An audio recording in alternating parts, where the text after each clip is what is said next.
지금 중국이 지금 막 부동산 시장에 막 도미노를 파산을 하면서 좀 붕괴하는 소식이 좀 있는데, 이 중국이 어떤 상황이고 또 이게 네. 우리나라에 어떤 영향을 미칠지가 좀 궁금합니다. 네.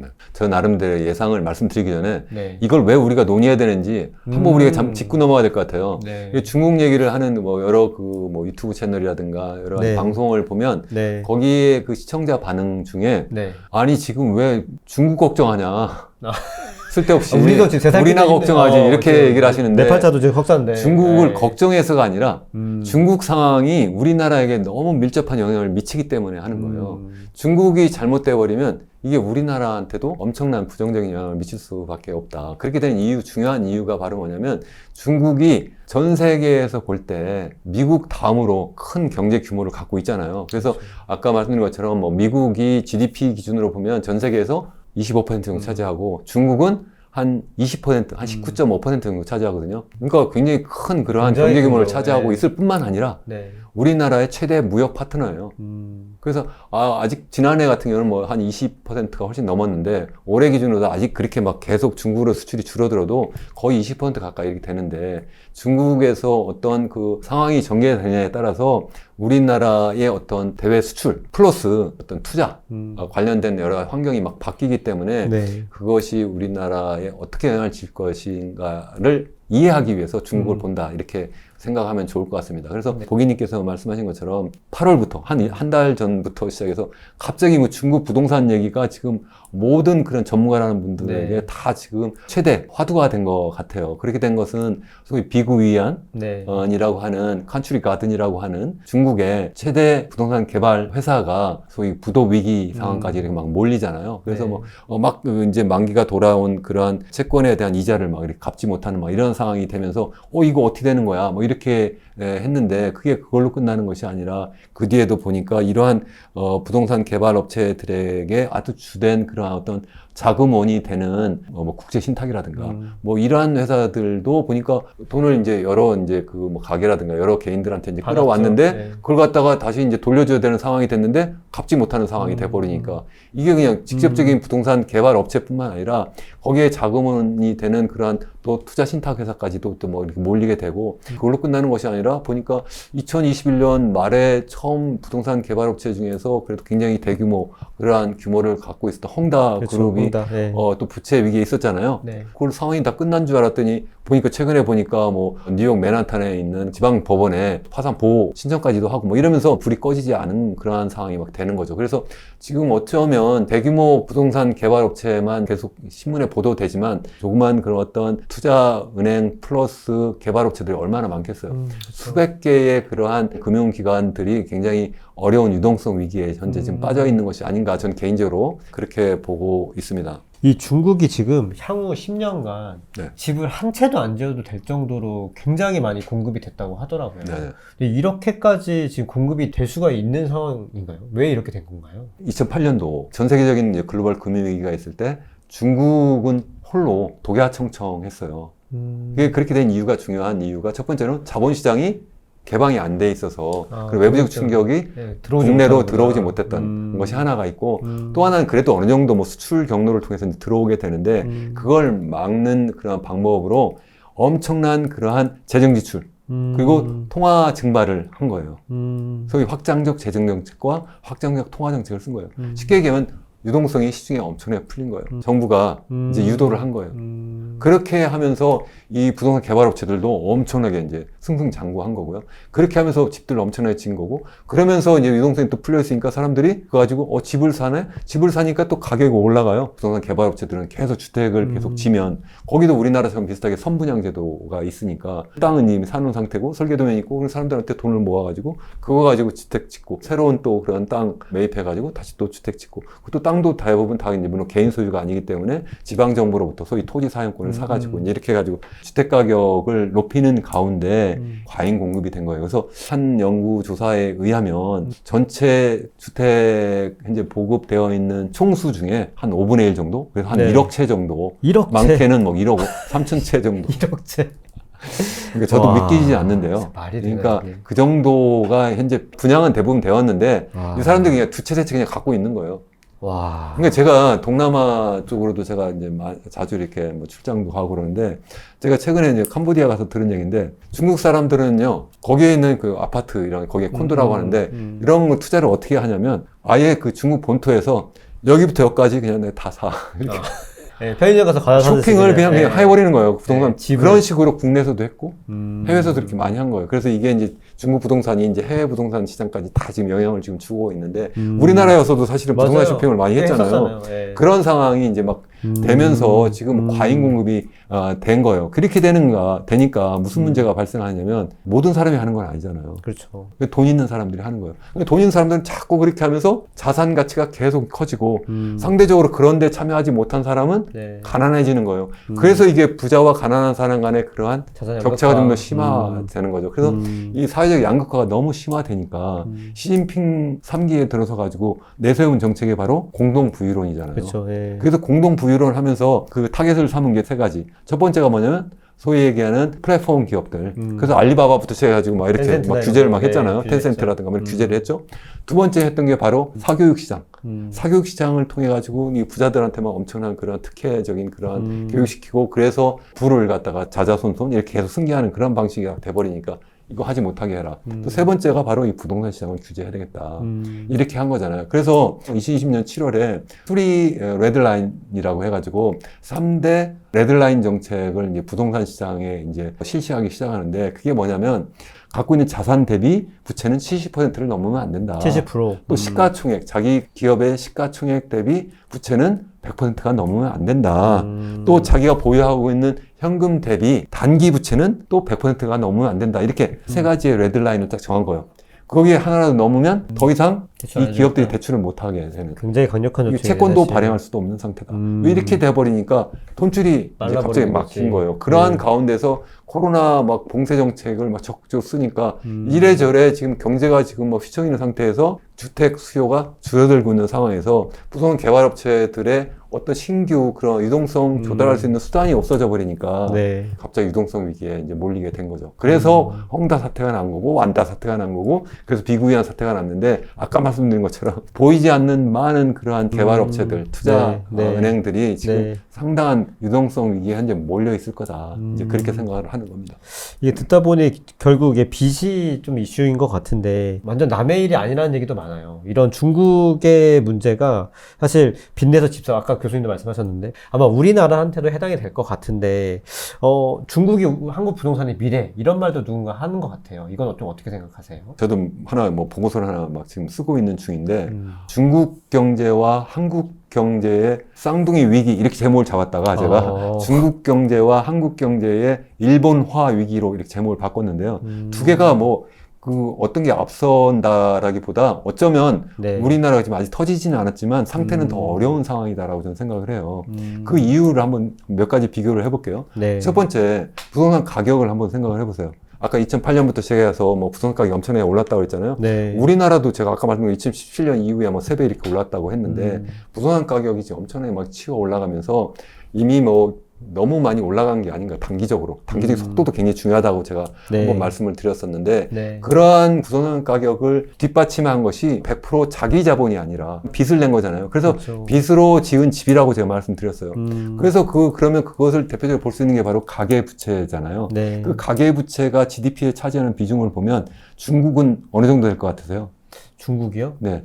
우리나라는 제가 말씀드렸잖아요. 아까 그렇죠. 뭐 105% 그냥 보면 아니면 거기 전세자금까지 포함하면 150. 뭐 150% 이렇게 된다 했는데 중국은 한 몇 퍼센트 될 것 같으세요? 중국이요? 한 150? 61%밖에 안 돼요. 60이요, 60일? 네. 중국은 가계부채가 이렇게 많지 않아요. 중국 사람들은 저축하는 걸 더 좋아해요. 너무 충격적인데? 충격적이죠? 네. 자료를 여러 가지 찾아보면서 저도 굉장히 충격을 먹었어요. 60일? 제가 틀렸는지 한번 여러분들도 한번 찾아보시고 우리 한번 보기님도 한번 더 찾아보세요. 그런데 이제 문제가 뭐냐면 중국의 그 가계부채가 너무 빠르게 지난 2015년 이후에 굉장히 빠르게 증가하는 건 맞아요. 그렇지만 우리나라의 그 절대적인 수준에 비해서는 그러니까 GDP 대비 그 수준에 비해서는 반밖에 안 되잖아요. 61% 곱하기 2 하면 120%니까 그냥 그렇죠. 뭐 우리나라의 절반도 안 되는 그러한 상황이에요. 그러한 상황인데 문제는 중국의 경우에는 가계부채 플러스 정부 부채 위기가 있는데 정부 부채가 이 부동산 버블과 굉장히 밀접한 연관이 있어요. 뭐냐면 정부가 중앙정부가 있고 지방정부가 있잖아요. 네. 지방정부의 부채가 직접 빚을 내지 않고 뭘 하냐면 지방정부가 파이낸싱 할 수 있는 그러한 공사를 하나 만들어요. 거기서 채권을 발행해서 돈을 빌려오거든요. 그걸 갖다 네. 그림자 금융이라고 해요. 그것까지 포함하면 GDP 대비 한 120%가 되지 않느냐 이렇게 골드만삭스는 그거를 보고 있더라고요. 지방정부 부채가 지방정부 부채가 너무 크다는 거예요. 120%. 그 문제가 지금 이 문제를 더 일으킨다. 왜 그러냐면 그게 지금같이 이렇게 부동산 가격이 떨어지니까 더 이상 어떻게 돼요? 추가적인 또 채권 발행할 수 있어요? 최근에 막 본 뉴스 중에 하나는 이런 지방정부가 지금 그림자 금융으로 삼는 그러한 공기업이죠. 어떤 네. 지방 공기업도 지금 부도 상황으로 지금 자꾸 몰리고 있다. 일부가 그런 부도가 나오고 있다. 이런 보도까지 제가 봤거든요. 그러한 상황이 계속 진행이 되고 있다는 거예요. 근데 아까 말씀드린 것처럼 그래도 가계부채는 61%로 상대적으로 건전하다. 더하면 한 180인데요, 그래도. 그렇지만 네. 우리나라는 네. 가계부채만 봐도 가계부채는 180. 이게 한 150% 정도 네. 된다는 거고 네. 우리나라의 정부 부채는 GDP 대비 한 55% 정도 되거든요. 중국 같은 경우는 보통 GDP 대비 국가 부채 하면 이제 보통 이제 가계 부채, 정부 부채, 기업 부채. 또 중국은 기업 부채도 이게 한 130% 이상 굉장히 많거든요. 혹자는 뭐 한 150% 정도 된다 뭐 이렇게 보는데 그렇게 하면 GDP 한 300% 정도 된다고 하는데 우리나라도 그거보다 적지 않을 거다 저는 그렇게 생각을 해요. 아까 말한 거 뭐 전세자금까지 포함하는 가계부채 규모에다가 GDP 대비 100%가 넘고 있는 기업부채 플러스 정부부채는 우리나라 상대적으로 낮은 편인데 그걸 다 합하면 우리나라도 상당히 높은 수준이고 특히 가계부채만 따지고 보면 중국보다 상대적으로 굉장히 양호한 상태다 하는 것이 있어요. 또 뿐만 아니라 이 가계 자산에서 부동산 자산이 차지하는 비중이 아까 말씀드린 것처럼 우리나라의 경우에는 64.4%라고 한국은행 자료에 의하면 네. 통계청 자료는 한 75%라고 했는데 중국은 한 65% 정도 된다고 하거든요. 네. 그러니까 상대적으로 우리나라가 더 많은 거죠. 많으면 많지 적지 않을 거다는 거예요. 그러니까 중국에 비해서 부동산 가격도 빠르면 빨랐지 늦게 오르지 않았고 그리고 또 가계부채도 적지 않고 많으면 더 많고 또 거기에서 가계자산에서 차지하는 부동산 비중도 적지 않고 이런 상황에다가 인구 고령화도 중국의 경우에는 지난해에 65세 이상 인구가 한 14% 정도 차지하거든요. 근데 우리나라는 19%예요. 네, 네. 또 중국도 굉장히 빠르게 우리나라 다음으로 빠르게 인구 고령화가 진행되고는 있어요. 거기에 지난해에 중국 같은 경우에 합계 출산율이 1.09명이거든요. 1.09. 그래도 우리나라보다는 좀 높은 편인데 네. 그래도 굉장히 빠르게 인구 네. 고령화가 진행이 되고 그래서 소위 성장 잠재력이 앞으로 계속 떨어질 거다 이렇게 보고 있는 거고요. 그래서 우리나라는 그거보다 더 심하다고 말씀드렸잖아요. 수출 경쟁력 보면 또 중국하고 비슷하게 뭐 서로 중국은 어쩌면 미국하고 직접적인 패권 경쟁을 해야 되고 또 무역 전쟁을 해야 되기 때문에 더 심각한 그런 어떤 수출 경쟁력에 어떤 훼손을 가져올 것 같긴 하지만 우리나라도 만만치 않다. 그래서 우리나라도 뭐 중국을 보면서 그래서 우리가 아유 저놈들 드디어 무너지는구나 이렇게 생각하는 분들도 계시고 아 그래 우리는 뭐 그래도 쟤들보다 낫네 이렇게 생각할 게 아니라 어쩌면 타산지석으로 삼아야 될 뿐만 아니라 어쩌면 묻은 개가 뭐 보면서 흉본다 뭐 이런 정도라고 네. 보는 것이 더 적합하지 않을까 저는 그런 생각을 합니다. 결국은 거의 같이 비슷하게 될 거다. 여러 가지 요건들이 뭐 원인이나 뭐 수치는 다르겠지만 결국 앓고 있는 증상이 비슷하기 때문에 중국처럼 될 거다라고 말씀해 주신 걸 이해를 하면 되겠네요. 그래서 이게 바로 제가 아까 잠깐 보고서 쓰면서 네. 중국 경제와 한국 경제의 그 일본화, 영어로 제페니스케이션이라고 제가 네. 이렇게 제목을 잡았다고 했는데 네. 중국이 지금 그러한 그 일본화, 일본의 잃어버린 10년, 20년, 30년에 초입으로 지금 막 들어가고 있는 것처럼 보여요. 보통 일본화하면 일본의 잃어버린 10년의 특징이 뭐예요? 첫 번째 부동산 버블이 꺼진다. 그렇죠. 두 번째 인구 고령화가 그런 어떤 성장 잠재력을 크게 훼손하고 있다. 세 번째가 디플레이션. 7개월 이상 계속 마이너스를 계속 유지하고 있고요. 이 3대 물가 지표가 다 마이너스로 가고 있는 것은 아마 중국에서 초유의 사태가 아닌가 저는 그렇게 생각을 하고 그렇죠. 있다. 중국은 항상 그런 상황이 되고 있습니다. 네. 지금 좀 예상하지도 못하는 곳에서 또 위기가 막 피어오르고 있다고 하는데 바로 홍콩이거든요. 그 홍콩에 굉장히 유명한 또 제1부자 리카싱이라고 있잖아요. 그 리카싱이 지금 부동산을 막 헐가에 팔고 자산을 싱가포르로 옮기고 있다는 뭐 기사들을 좀 본 적이 있어요. 아시아 혹시 부동산 버블이 막 이게 여기저기 지금 왜 뭐 중국도 있고 우리나라도 있고 막 이런 위기들이 좀 아시아로 퍼지는 경향이 있는 건지 좀 궁금합니다. 저는 뭐 아시아 전역으로도 일부 퍼지고 있다고 생각을 해요. 아까 제가 캄보디아 예를 들었는데 중국 사람들이 여기저기 가서 엄청난 부동산 투자를 한 거예요. 마치 일본이 옛날 뭐 한참 잘 나갈 때 80년대 말에 뭐 하다못해 뭐 미국 가가지고 뭐 맨하탄에 있는 뭐 엠파이어 스테이트 빌딩을 샀느니 뭐 이런 얘기 했잖아요. 네. 그거 마찬가지로 중국도 막 계속 고도 성장에다가 그리고 무역에서 엄청난 흑자를 보니까 그렇게 벌어들인 외화 가지고 해외 나가서 부동산 투자를 엄청나게 많이 했거든요. 네. 그랬는데 지금 막 부동산 버블이 꺼지니까 어떻게 돼요? 당장 현금이 확보돼야 되니까 그렇죠. 당연히 해외에 있는 부동산 자산을 팔아야 되잖아요. 그래서 그런 가격이 다 떨어질 것이다. 이렇게 생각을 하고 있는데 네. 우리나라도 뭐 서울이나 이런 데 많이 그렇게 투자를 하고 있다고 하는데 네. 그게 많이 충격을 줄 거라고 저는 개인적으로 생각을 합니다. 근데 어느 정도 규모인지는 저는 잘 모르겠어요. 근데 홍콩의 경우에는 이거는 중국의 일부잖아요. 일부죠, 이제. 그래서 이건 뭐 아시아라고 볼 것 없이 이 지금 홍콩이 어쩌면 중국의 가장 약한 고리라고 저는 생각을 해요. 그래서 본격적으로 홍콩에서 크게 문제가 벌어질 수도 있겠다. 그렇게 생각을 해요. 그런 이유가 뭐냐면 홍콩은 중국하고 달리 이 소위 통화를 다른 걸 쓰고 있잖아요. 홍콩 달러를 써요. 이 홍콩 달러는 미국 달러와 페그가 되어 있어요. 맞아요. 페그가 됐다는 것은 고정 환율제라고 하는 거예요. 그 얘기는 무슨 얘기냐면 미국에서 예를 들어서 기준금리를 높이잖아요. 따라 올려야 돼요. 그래서 미국의 기준금리가 0.25에서 상단이 5.5까지 올렸다고 그랬잖아요. 홍콩은 기준금리를 0.75에서 5.75까지 거의 따라 올려요. 똑같이 따라 올려요. 너무 힘들겠다. 이렇게 따라 올리니까 어떻게 돼요? 네. 주식 가격이요. 2021년 초의 고점에서 항생지수 있잖아요. 항생지수가 8월 말까지 기준으로 보면 한 35% 빠졌거든요. 이미. 부동산 가격도 계속 빠졌는데 올해만도 뭐 홍콩에 있는 그런 상업용 빌딩이라든가 뭐 여러 주택 가격이 뭐 한 15% 이상 계속 빠졌다. 공실률도 계속 늘어나고 있다. 뭐 이런 얘기를 지금 계속 하고 있는 거고요. 그렇게 하면서 이제 계속 이제 금리를 막 높이니까 당연히 기업들도 굉장히 힘들어지고 힘들죠. 또 네. 뿐만 아니라 더 근본적인 원인은 뭐냐면 이게 2020년에 국가보안법이라는 것을 네. 전격적으로 실시하잖아요. 네. 그러니까 홍콩 사람들이 패닉이 된 거예요. 그래서 돈도 빠져나갈 뿐만 아니라 사람도 막 도망가기 시작을 한 거잖아요. 그래서 홍콩의 그 주민 수가 한 750만 정도였다고 하는데 지금 730만까지 지금 줄어들었어요. 그렇게 줄어들었다는 거는 결국 뭐냐면 한 20만 명이 빠져나간 거예요. 빠져나가는데 그냥 뭐 몸만 빠져나가요. 당연히 돈도 빠져나가는 거죠. 이게 빠져나가는데 그러면 어떻게 돼요? 홍콩 달러를 US 달러 또 바꿔야 되잖아요. 그래서 뭐 여러 가지 요인으로 이제 돈이 막 빠져나가니까 그래서 지금 홍콩이 외환보유고가 굉장히 많은 나라 중에 하나예요. 우리나라보다 많았어요. 그래서 어느 정도냐면 한 5천억 달러 정도였는데 지금 얼마까지 줄었냐면 4,200억 달러까지 줄었어요. 20% 이게 분명히 계속 줄었네요. 지금 빠지고 있다. 그러니까 지금 무슨 말씀이냐면 사람 빠져나가죠. 돈 빠져나가죠. 빠져나가고. 주식 가격이 떨어지죠. 부동산 가격이 떨어지죠. 그러니까 어떻게 하겠어요?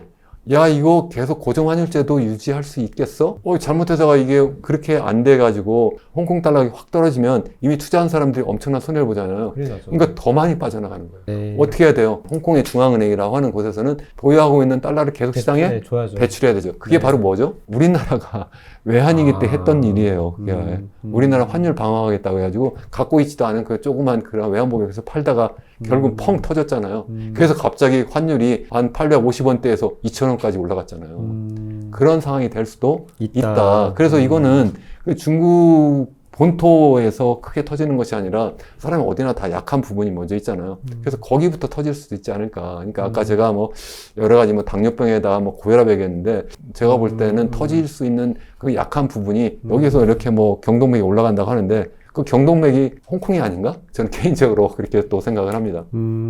네, 좋습니다.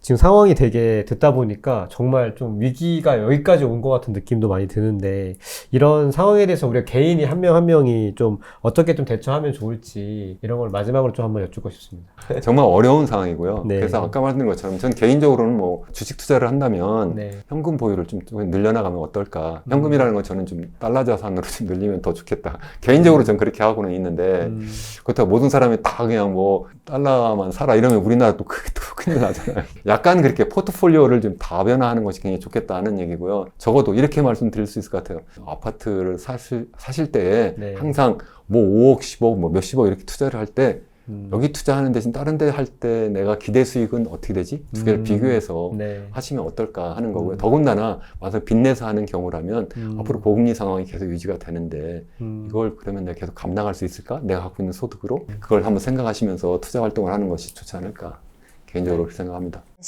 신용대출까지 얹어가지고 영끌로 집을 매수를 했었어요. 부동산 사장님이랑 대화를 아예 안 하고 집을 사실 봤었거든요. 뭔가 물어보면 안 되는 줄 알았어요, 사실은. 1억이 있으면은 얼마를 살 수 있는 거지? 이런 개념이 없었는데 너나위님이 잃지 않을 수 있는 집을 살 수 있다라고 말씀을 해주셔서 내가 살 수 있는 집은 딱 이 가격대구나. 내가 여기도 갈 수 있구나. 여긴 못 가는 줄 알았는데 나도 여기 살 수 있었구나. 부동산은 되게 막연한 거라고 생각하고 나와는 먼 얘기라고 생각해서 지금 듣지 않으시는 분들이 많을 수 있는데 막상 내가 결혼을 해야 될 때 하시는 분들 보면 더 고민이 깊어지시고 내가 미리 해놨으면 더 좋았을 텐데 라고 후회하시는 분들도 사실 많이 봤어가지고 언젠가 꼭 할 일이니까 내가 미리 준비해 놓으면 나중에 더 좋은 보금자리 마련할 수 있지 않나. 너나위님도 내 집 마련으로도 충분히 내 자산을 키울 수 있다 라는 희망을 되게 많이 주셔가지고 이것도 또 하나의 재테크가 될 수 있고 고민하기보다는 훨씬 도움되는 것들이 많으니까 추천을 많이 드리고 싶어요.